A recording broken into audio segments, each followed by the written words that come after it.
So, for today's video, papakita ko yung iba't ibang klaseng top or iba't ibang klaseng damit galing dun sa basta may nagbigay sa akin. So, by the way, tong intro na to or yung susunod na clip ay ibang-iba dun yung damit ko.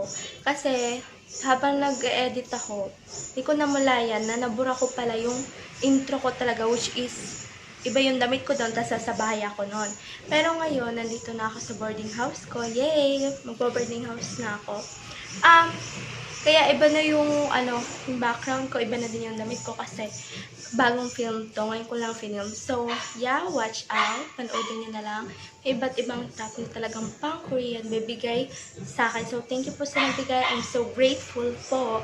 At yun lang. So, see you to the next clip. So, papakita ko muna isa-isa, tapos mamaya ko na lang itatag.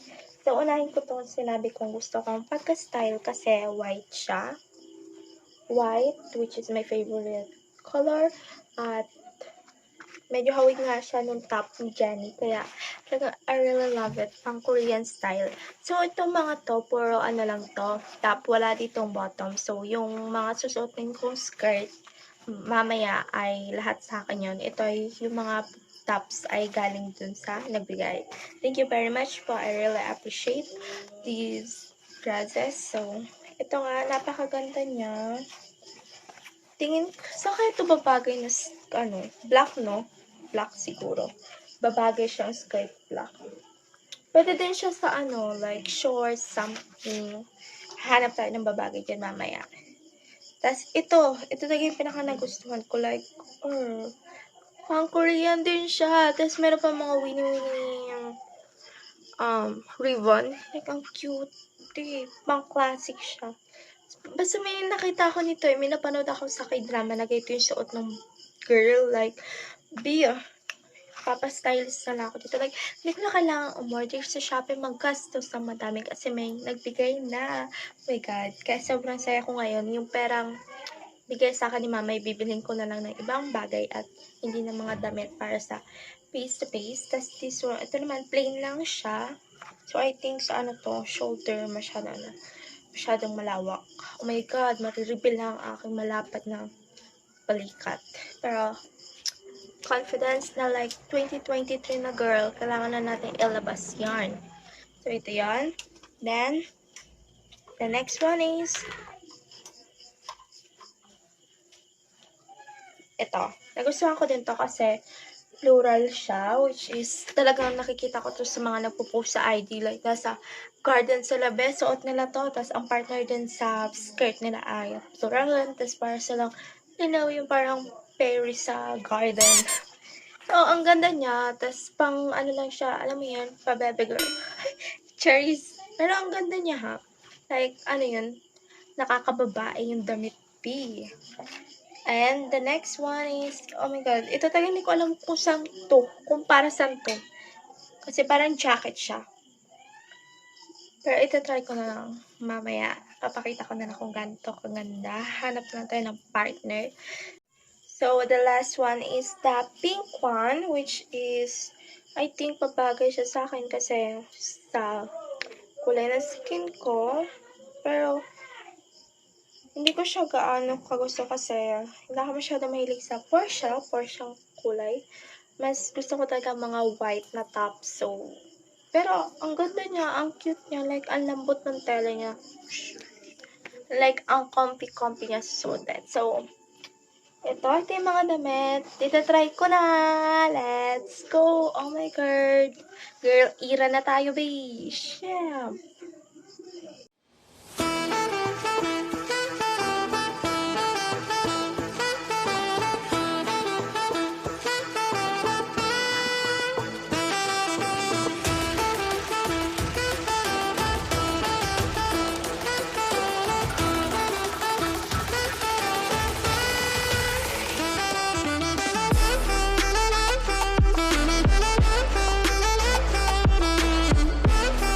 So, ayan na nga, napakaganda ng damit. Kasi, Johnny top lang ang vibes, be. So, So, I really like it. Kasi, hindi nga lang pang yan yung vibes. Tapos, white pa. So, may fab color. So, ayan. Ang ganda-ganda niya. Kanina, nahirapan ako pag, kanina kasi ito niyan. Gumaganan siya. Tapos, malala pa kanina kasi hindi ko pa siya na-adjust. Yung, kumbaga yung adjustan dito, diba? Yung parang ng bra. Nandito po siya sa dulo. Pero ngayon, na-adjust ko na siya. By the way, tutong yung...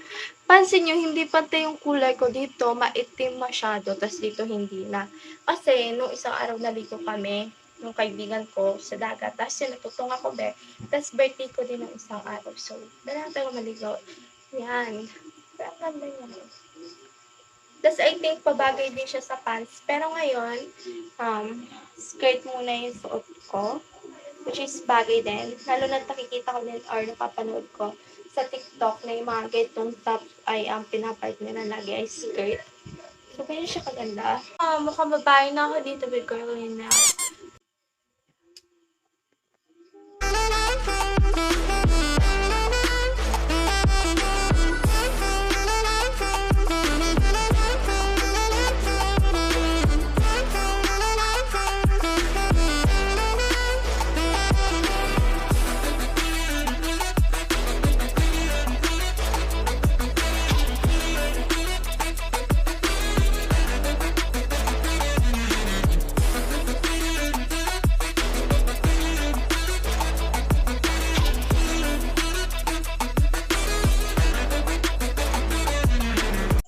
Okay, ang ganda niya din.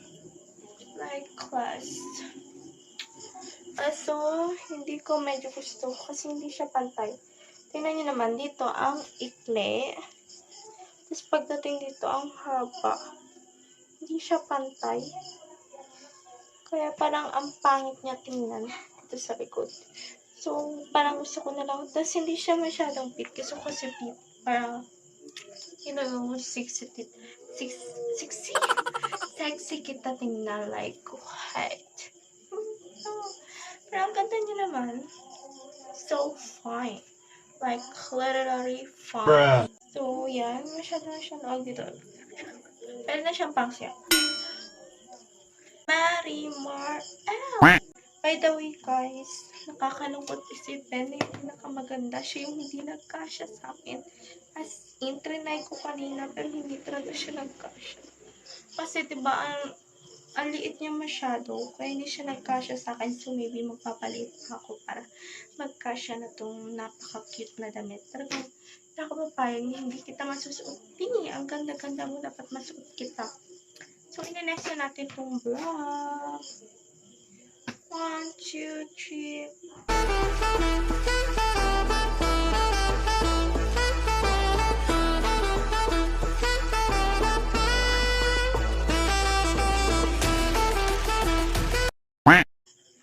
All in all, ang ganda niya kasi mas bagay nga dito ang pants para hindi masyadong kita yung tummy mo. So, next na tayo. Kasi ako'y hindi ko na pala ini-next. Kasi, I think wala akong maisusuot mga ipapartner dito. So, hindi ko muna to iti-try itong blazer na to. So, basta muna ako. At, yun yung mga damit na na-try ko. Ang gaganda nila.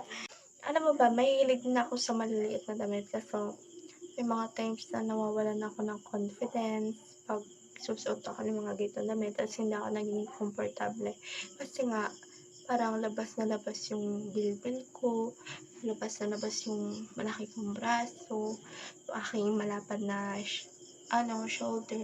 Kaya may mga times talaga na kahit gusto ko magsuot ng mga ganitong maliliit, ay nawawalan ako ng confidence.